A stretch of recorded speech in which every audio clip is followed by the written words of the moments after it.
Hello, loyal 5 people that will probably watch this video. As you can see, today I am in the car because yesterday I passed my Florida driving test.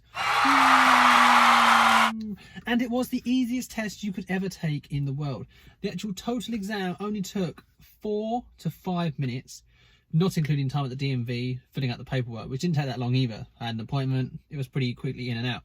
So I'm going to show the video, which my wife took kind of discreetly while I was doing the test, and then I'm just going to do a bit of voiceover and explain the complexity of this very difficult exam. Now, just a bit of preface here, is that how you say it? Booked appointment at the DMV, you go into the DMV, you hand in all your paperwork, already booked an appointment, you do an eye exam, and I had to put my glasses on because I meant to wear them when I'm driving. Then they tell you some information, they fill out a load of forms on the computer, then they tell you to go across the road at this location to start the test. And the test wasn't even done on the road, it was done on a track, like a running track. If you've ever been to Legoland, where you do like your kid's driving license, it's exactly like that. 2 big circles, like a figure of 8 with a parking space in the middle, and you just had to prove to the guy that you could drive in a straight line and not crash at less than 20 miles an hour. And he wasn't even in the car. He stood with his headphone on, talking to you through a phone, which you might need to use your phone while driving, am I correct? Telling you when to stop and where to go. So if you fail it, you've got to be pretty special to fail it, really, let's be honest. So yeah, right now I'm going to just show you exactly what happens, and I'll do a voiceover over that. So let's go. Okay, so at this point I've just pulled out of the parking space and I'm driving down this road here. You can see the guy with his headphone on giving me directions. All he said at this point was to stop at all the stop signs. So I had to stop at the first stop sign. Oh, did a good job there.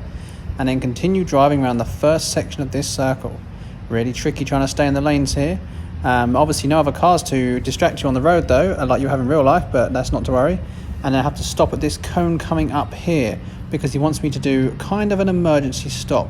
So I come to a complete stop and he tells me to accelerate up to 20 miles per hour. And when I get to 20 miles per hour, I need to stop. And that felt quite fast on this section of track, but I did it as he said. So this is me accelerating slowly and then coming to a stop where the other cones are sort of over here. As it's not really an emergency stop, but he seemed to be happy with what I did there. He then tells me to reverse straight backwards to practice reversing in a straight line. I guess just to prove that I can reverse in a straight line. And then once I've done this, he then tells me to do a 3-point turn.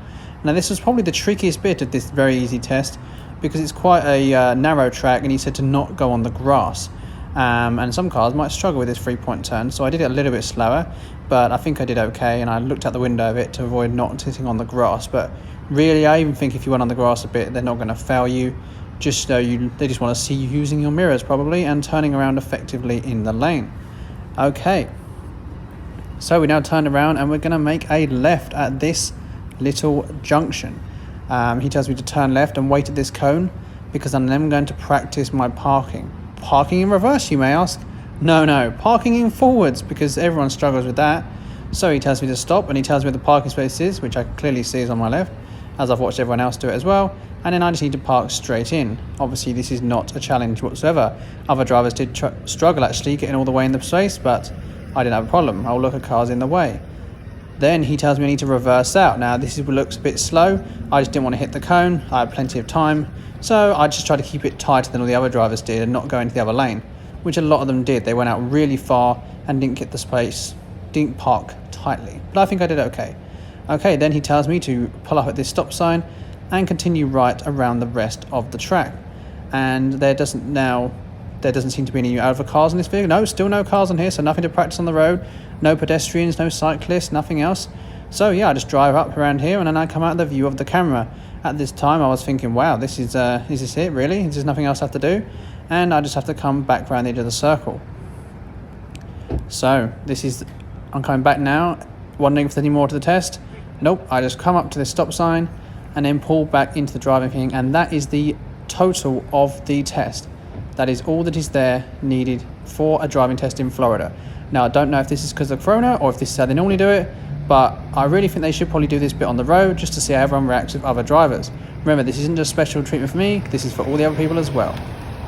Okay, and that was that. That was my Florida driving test, the easiest test I've ever taken. And compared to the UK exam, where you have to do 45 minutes to an hour worth of exam, show various manoeuvres, know some knowledge about the car and mechanics of it, and do a fair few things in your exam, and have to take the test in either a separate manual or automatic vehicle depending on the license you want. Here in Florida it doesn't matter. That was a very easy exam, and it really does explain the quality of driving on the road in Florida, that people do that sort of test when they're 16. They're gone for the rest of their life with that level of skill. Also, you can use this license I now have to drive anything up to a massive RV, like the big bus ones, like tour bus ones. On that license I did in a car round a circle in the like a running track. So yeah, that makes sense. So yeah, if you ever wanted to see how easy the test was to do in Florida, or if you're struggling in another country, move over here. It's really easy. So thank you for watching, and I'll see you on the next fun video that I end up making. See you later.